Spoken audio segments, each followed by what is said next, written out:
Hi, this is Kurt Little of the Proprietarian Institute. I'm doing a totally impromptu, off the cup. I think I'm a coffee cup, not that kind of cup. Anyway, I'm doing a totally impromptu, off the cuff little presentation here, a little talk here, because it helps me think through a problem. It's a recurring problem I've had over time, but especially over the past month or two. And that's how to organize the book. I can't really share the screen on here very easily and get to where I can show you the outline of the work, but it's a tome, right? It's vast. But it presents a challenge because it's one of those things where how do I tell anything without telling everything?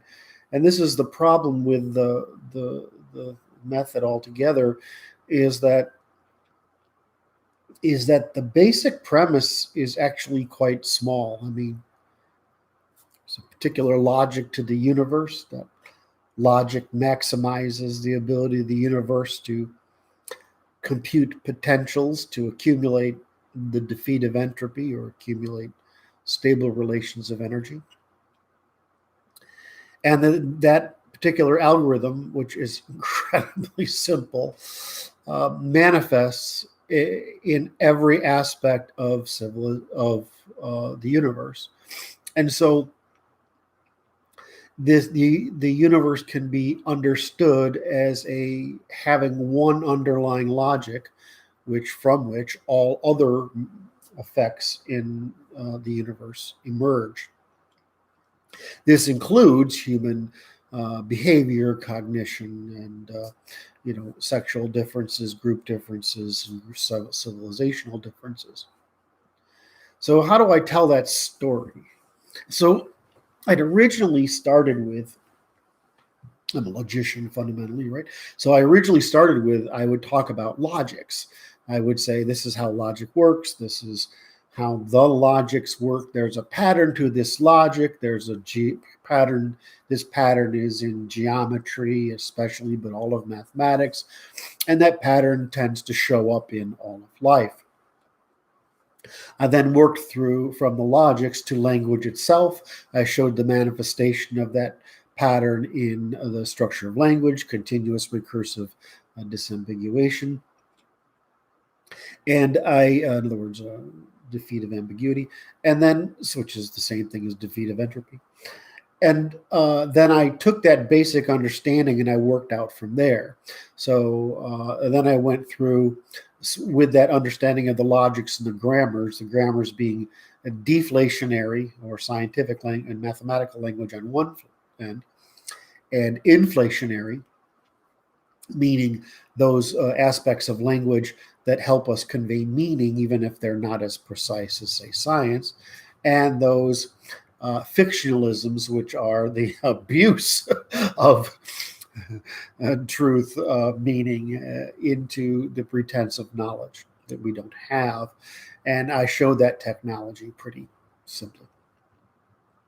So I would go from the position of those grammars and then show how this applied this pattern we see in logic and language manifests in the universe at the level of physics, up through the different physical sciences, up into biochemistry, then into the cell, into sexual reproduction, and all the way up to mankind and our brains, our cognition, how we do this. And somewhat, the overall story is essentially the evolution of computation. In other words, the universe computes. The universe computes by a very simple method. And until we get to humans, which can remember and reason, the universe can't calculate. But once you have humans, the universe can calculate, at least through us. And in that effort of calculation, what happens is that we adapt faster than the universe could adapt through trial and error computation. That's why, because calculation differs from computation, and that computation has to work with just adding in what it has, and subtracting with whatever sums it has. But with calculation, we can do prediction, or the transformation of inputs into potential outputs across a range. So that's a simple way of saying that humans vastly increase the rate at which the universe can adapt in one of its forms, just like the cell was the first machine that could help the universe adapt more quickly in its forms. And I'm staging this conversation particularly to maintain continuity with this basic idea that the universe calculates. So the universe computes and we calculate.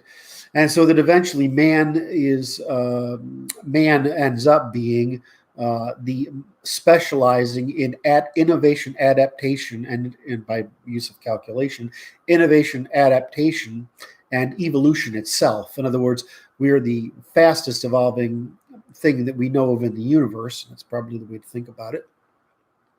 And even among mankind, our different groups, whether you want to call them races or civilizations, adapt at different velocities. And I explained that the difference between civilizations is simply a function of their adaptive velocity, and I explain why that is.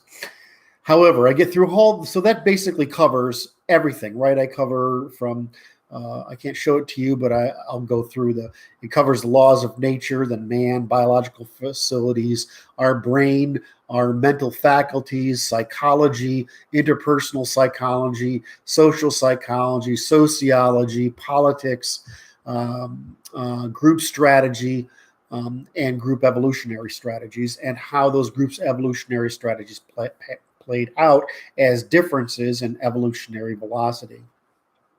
So the net result is I get to the end point of where what I've described the continuity of the world through this physical process.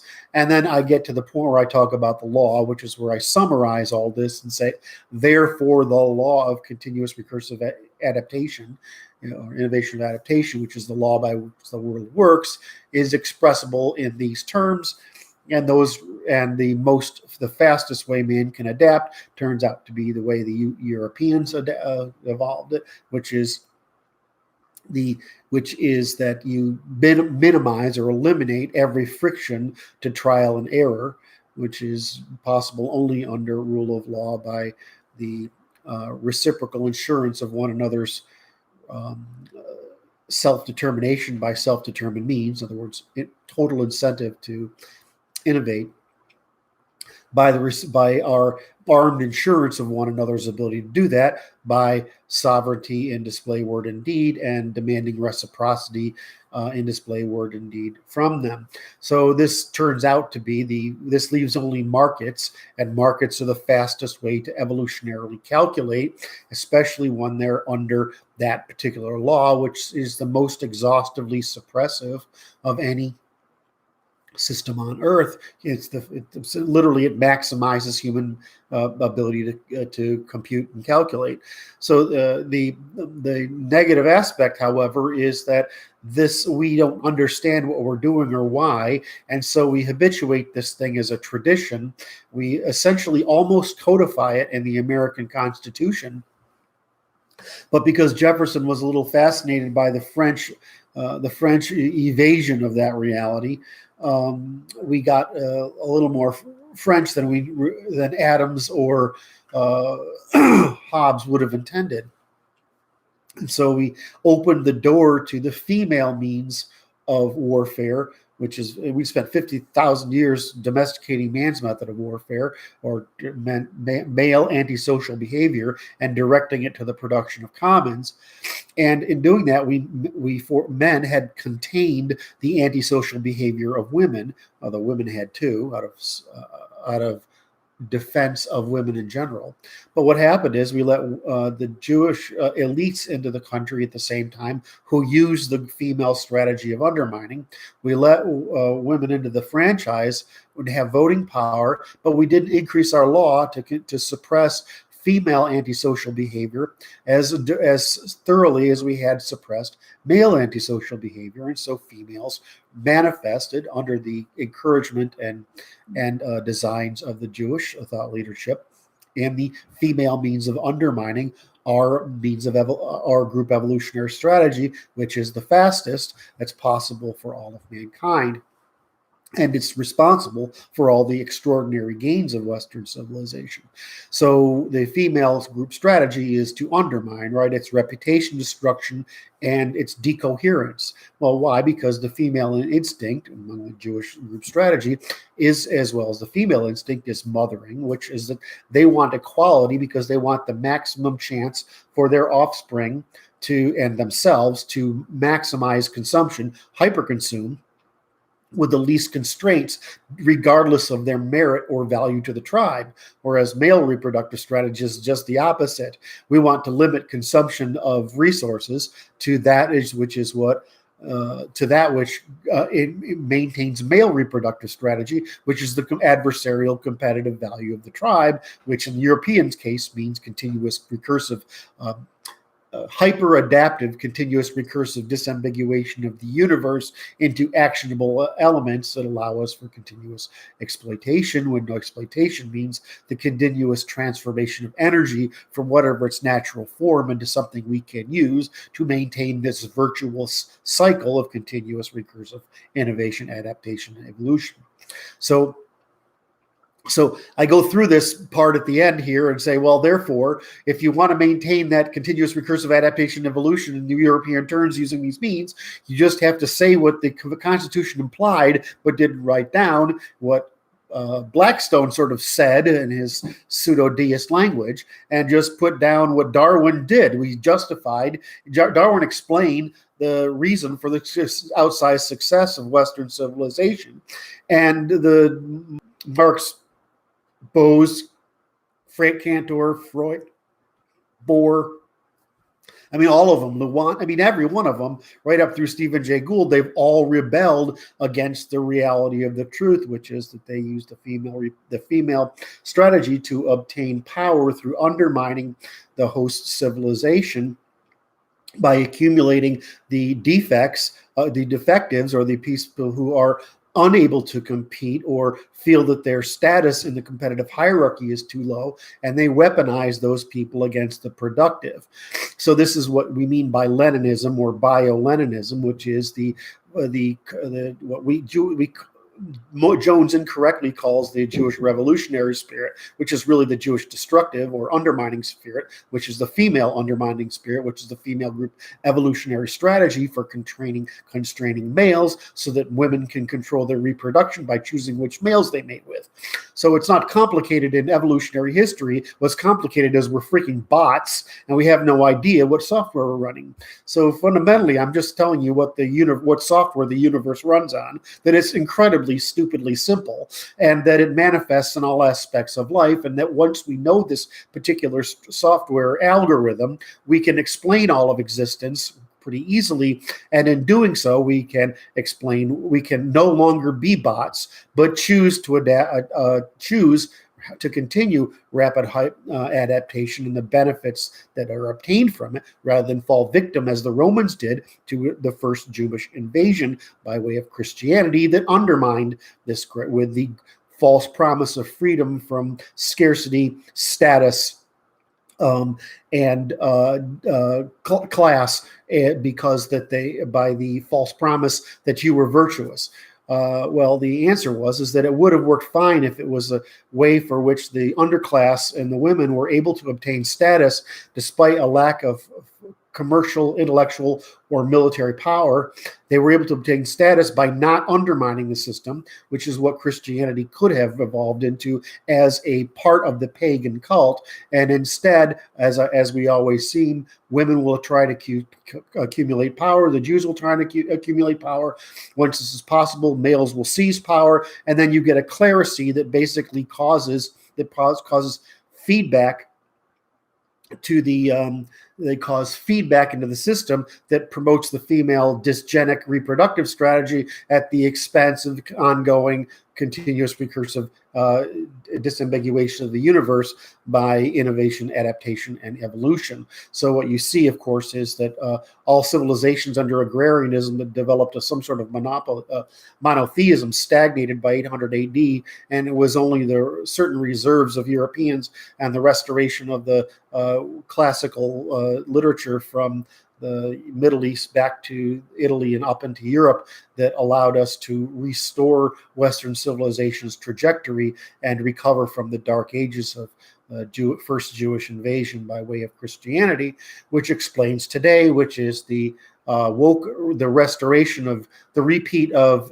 the Jewish invention of Christianity by the Jewish invention of Marxism, neo-Marxism, postmodernism, feminism, PC, woke, anti-colonialism, anti-whiteness, and now anti-white males. So this complete hierarchy is explicable as this one very simple algorithm that the universe runs by, and we've just simply allowed it to flourish instead of suppressing it. And what that means is McCarthy wasn't anywhere near as severe as he needed to be. So this leads me back to the problem of how do I tell this particular story? Originally, I said I wanted to tell it as logic first and work up from logic to the sciences, and then from the sciences to the law, and from the law to how to solve the problem of our age. And I started out that way. What I've started to feel like is that I'd rather tell the story of the structure of the universe, because we know enough about the universe now, despite all the pseudoscience that's out there by the Brian Greens and other nitwits that sell, they're also Jewish, most of them, sell woo-woo to people for attention when it's all just woo-woo. When we probably know the structure of the universe right now, except for one basic fundamental problem, and that fundamental question is something we probably can answer, and it means there isn't any woo-woo left. The universe is actually quite simple. But if I start from that specific level and I work people up, I've got to work through all the sciences and all this stuff with this algorithm, right, alone, until I get to the logics as a manifestation, like language as a manifestation of that, and then explain it all. And so my stress is, do I explain the evolution of this thing, or do I go back and say, well, here's what I'm going to tell you, and tell you why it exists by the evolution of the thing. And I can't figure out what to do, and it's frustrating me, because if I tell the story up front, then it's dependent on logic. I think I could lose the reader with, because the logic's quite rigorous. Whereas if I tell a story, by the time I get to the logic, the reader's seen it. But then the process I follow, which is to explain each of these human traits, epistemology, or with something early on. So neurons, columns, right? Sentience, perception, qualia. If I explain all of those things, I'm going to leave behind an explanation of them that's dependent upon the logic that I'm discovered. So it seems I just sort of feel like I'm in this point. And I think I just gave myself the answer, which is the natural explanation is to tell it from physics on upward, and to explain to the audience as we go through it what it is we're doing, and maybe tell them in the first introduction, this is the journey we're going on, this is what you'll find, this is what it is. I think that's probably what it is, which is why I wanted to talk to you, even if you are just a screen, because by imagining what you're thinking, it helps me, and just talking through it out loud helps me, helps you be my therapist, my editorial therapist, and figure out how to communicate such a complex problem.